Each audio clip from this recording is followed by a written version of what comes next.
My name is Rob Truscott. I'm 50 years old. I now live in Halifax, Nova Scotia. Quick background about me. I spent 31 years in the Canadian Armed Forces and retired in April of 2021. 2 kids, 2 grandkids, and we live by ourselves now with a couple cats in an apartment. Some of my hobbies and things I've taken up is I'm still an avid motorcycle rider, and I enjoy trying different things with leather work. As well as I'm getting into digital marketing, video editing, things like that. It's actually a lot of fun. My bladder cancer journey was quite unique. I didn't actually have any noticeable symptoms. In the military, I was an aviator. I was going on my annual flight physical when the doctor talked to me about a weird reading. So she believed I was going to be a diabetic, but she kept chasing the reading, and they, on an ultrasound, found a tumor in my bladder, which then got me sent down to Edmonton for a referral to a urologist, where they removed the tumor and discovered it was cancer.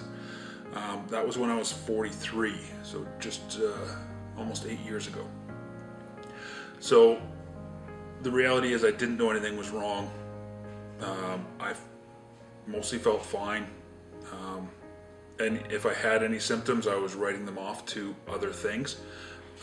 And bladder cancer was the furthest thing from my mind.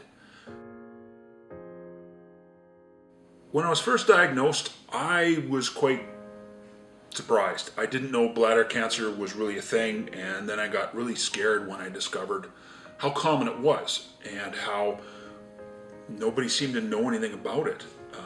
A lot of that went through my mind. I had T1 high grade, so my oncologist was very concerned about how aggressive it was. And so, of course, you do a lot of Googling and research to learn about bladder cancer, because I didn't know it was a thing till then.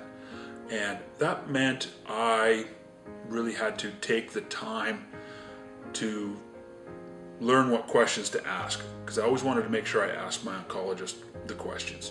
But as for what went through my mind, a little bit of everything. What are the results? I was 30 years outside the median age of diagnosis. So what did that mean? How did this happen? Your mind starts spinning, and it becomes really challenging to focus. I still have my bladder, but I went through the full 3.5 years of BCG treatments, and mostly full dose. We did go through a shortage where I think I had 1 set of 3 that was a smaller, reduced dose due to the worldwide shortage. And I've had a total of 5 transurethral resections of the bladder tumor. So at first it was still trying to grow back.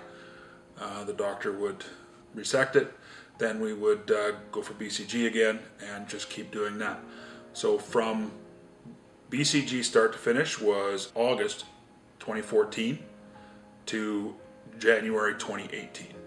My first surgery was in late April of 2014. My last surgery was in 2016. The military, eventually decided I couldn't fly again, and so I was medically released. But after 31 years, I'm okay with that. I became active with Bladder Cancer Canada because I've always been a volunteer. I met my wife being a volunteer as a scout leader. So now that something is so close to me, I want to support as best I can. Bladder Cancer Canada was just getting started with their Edmonton support group when I finally found them. And so with my planning experience, background with the military, and so many things, I knew I could help. And now that I'm getting into the digital marketing world and online presence, I'm doing what I can to help spread the word. Because I'm of the opinion that if you treat it like a big, dark, scary secret, it becomes one. And the more awareness we can do, the more we can help others so that they don't have to go through what I went through in 2014, not knowing anything about bladder cancer. I think anything we can do to support others, even just talking. And the biggest thing I say is, Don't treat it like a big, dark, scary secret, or it will become one.